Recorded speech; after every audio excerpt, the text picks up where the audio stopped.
today I'm going to do a row of peas as a demonstration. These are peas here, and these are broad beans, which I did earlier. And it's a brand new vegetable garden, so I like to growing things like these broad beans and peas because they're legumes in the pea family with pods, and they have nitrogen fixing nodules on their roots, so they take nitrogen out of the air and they put it in the ground, so they're very good for sort of first thing to plant in a new vegetable garden.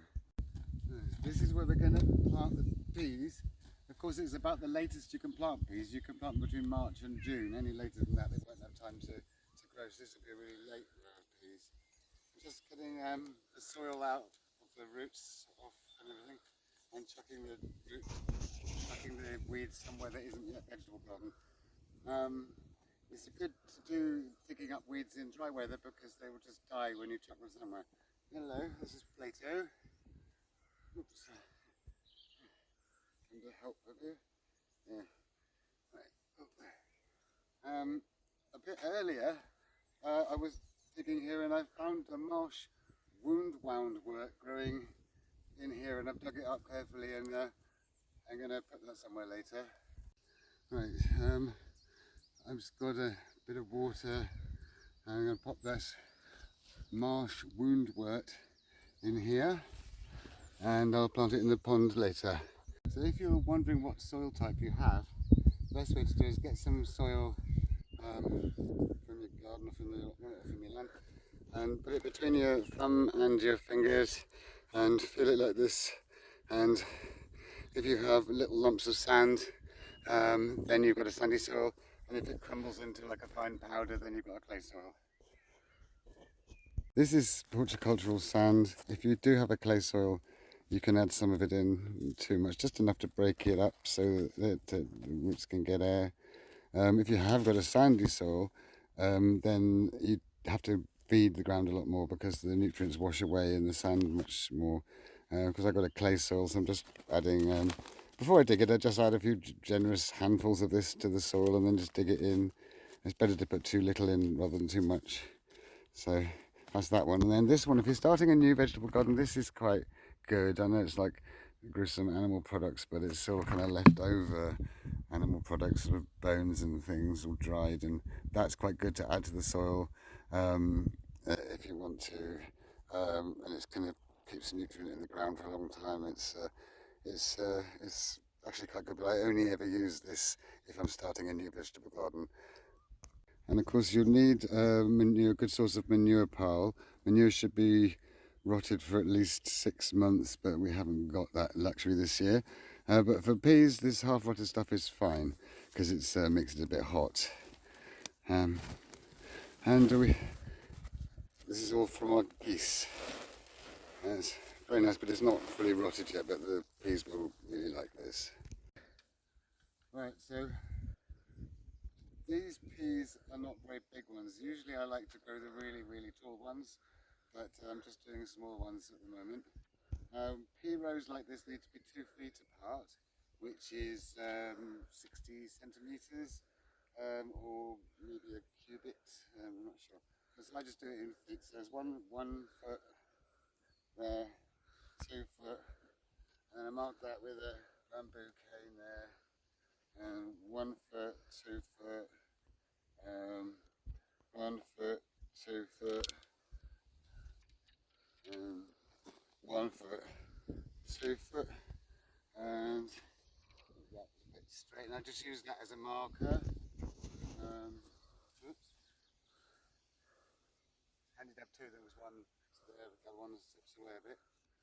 And then I just dig a trench about 1 foot wide along here like so, and then I just chuck the soil on the downward side. And the soil's already been dug in with rotted manure and sand. Because sand is only necessary. You've got clay soil and only once usually.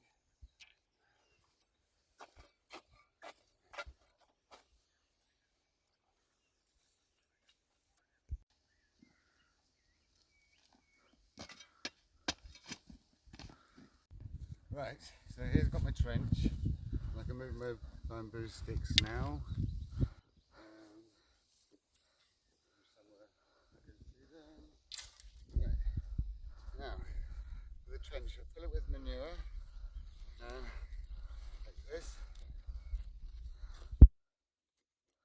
all the way along, like so deep.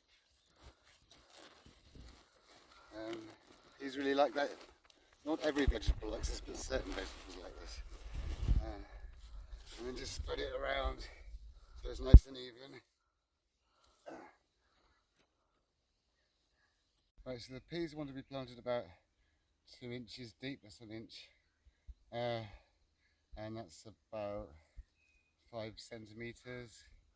So I'm going to put so much soil in, but just leave it 5 centimeters, 2 inches from the top, and then put the other soil on top after the peas. So I fill the soil in like this. Hello,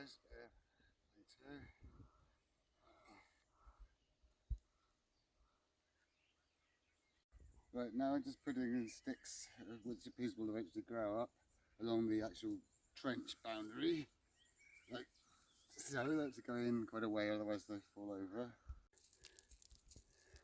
Right, so these are just an ordinary kind of garden pea, Hurst green shaft. I just sprinkle them on like that in the trench, all the way along, like so. A little bit thicker just in case they get eaten by mice, but cats tend to deal with that before me. There should be plenty. And now I just cover the peas with the soil up to a depth of like 2 inches, 6 centimeters, like so, from this soil that's left.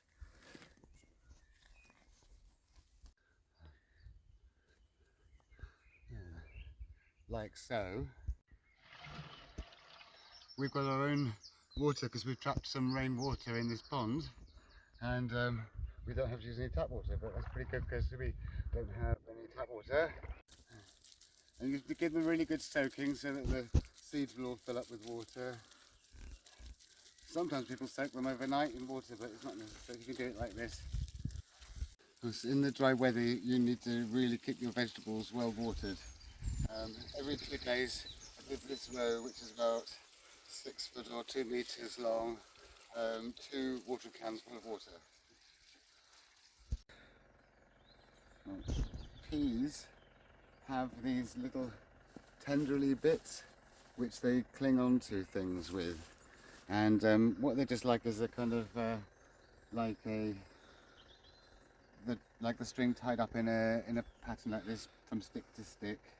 So you have some going across like this, and all nice and tight, but not too tight that they bend the bamboo canes. And whoa, yeah, so they cling quite well. And across that way. And this string's rather good because it breaks very easily. This biodegradable string, so it doesn't. You don't have to like kind of thread it all out of the dead peas at the end of the season like you would have used the other stuff. And then just tie it like that. It just breaks really easily. And then I carry on. The broad beans, they're slightly different. They are a bit floppy, so they kind of grow and fall over. So they don't like climb. So you want to put a network of string around it, going from bamboo cane to bamboo cane, so that they don't fall over. And you need to probably do that a couple of times whilst they're growing. And also some going across as well.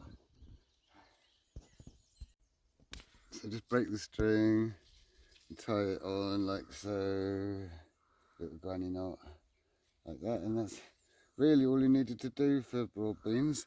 So if you liked the video, remember to press the like button and subscribe. See you next time.